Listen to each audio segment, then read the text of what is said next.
जनकपुर राज्य के राजा को राज्य भोगते काफी समय हो गया था। बाल भी सफेद होने लगे थे। एक दिन उसने अपने दरबार में उत्सव रखा और अपने गुरुदेव एवं मित्र देश के राजाओं को भी आमंत्रित किया। उत्सव को रोचक बनाने के लिए राज्य की सुप्रसिद्ध नर्तकी को भी बुलाया गया। राजा ने कुछ स्वर्ण मुद्राएं अपने गुरुजी को भी दी ताकि नर्तकी के अच्छे गीत व नृत्य पर वे उसे पुरस्कृत कर सके। सारी रात नृत्य चलता रहा। ब्रह्म मुहूर्त की बेला आई।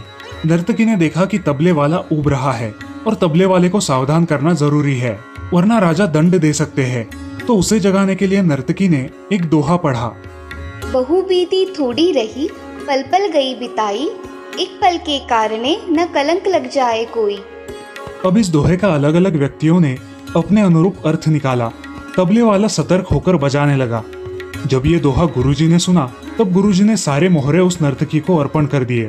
दोहा सुनते ही राजा की लड़की ने भी अपना 9 लखा हार नर्तकी को भेंट कर दिया और राजा के पुत्र युवराज ने भी अपना मुकुट उतारकर नर्तकी को समर्पित कर दिया। राजा बहुत ही अचंभित हो गया। सोचने लगा, रात भर से नृत्य चल रहा है पर अचानक ये क्या हो गया। अचानक एक दोहे से सब अपनी मूल्यवान वस्तुएं बहुत खुश होकर नर्तकी को समर्पित कर रहे हैं। राजा सिंहासन से उठा और नर्तकी को बोला, सिर्फ एक दोहे द्वारा एक सामान्य नर्तिका होकर भी तुमने सबको लूट लिया।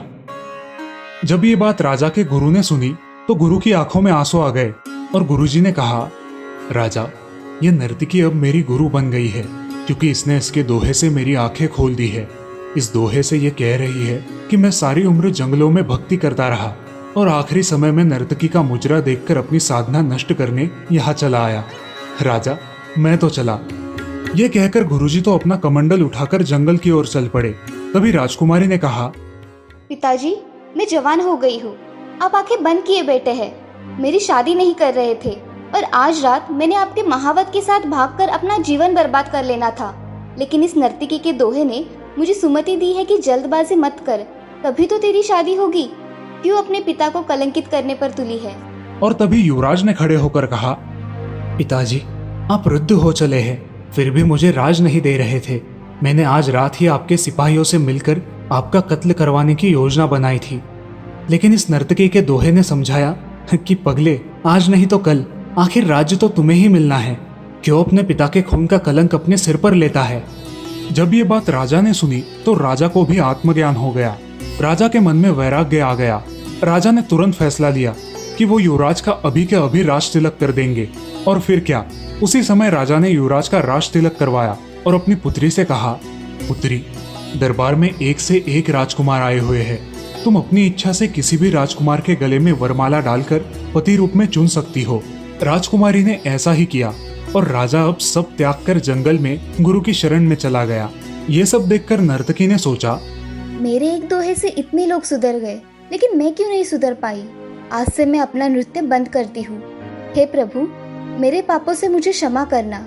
बस आज से मैं सिर्फ तुम्हारा नाम सुमिरन करूंगी। दोस्तों, इस लॉकडाउन में भी हम पर यही लागू होता है। बहु बीती थोड़ी रही, पल पल गई बिताई, एक पल के कारणे ना कलंक लग जाए कोई। आज हम इस दोहे को यदि कोरोना को लेकर अपनी समीक्षा कर कर देखें तो हमने पिछले 4 महीनों से जो संयम बरता, परेशानियां झेली, ऐसा न हो कि अंतिम क्षण में एक छोटी सी भूल, हमारी लापरवाही हमारे साथ पूरे समाज को ले बैठे। आओ हम सब मिलकर कोरोना से संघर्ष करें, घर पर रहकर सुरक्षित रहे और सावधानियों का विशेष ध्यान रखें।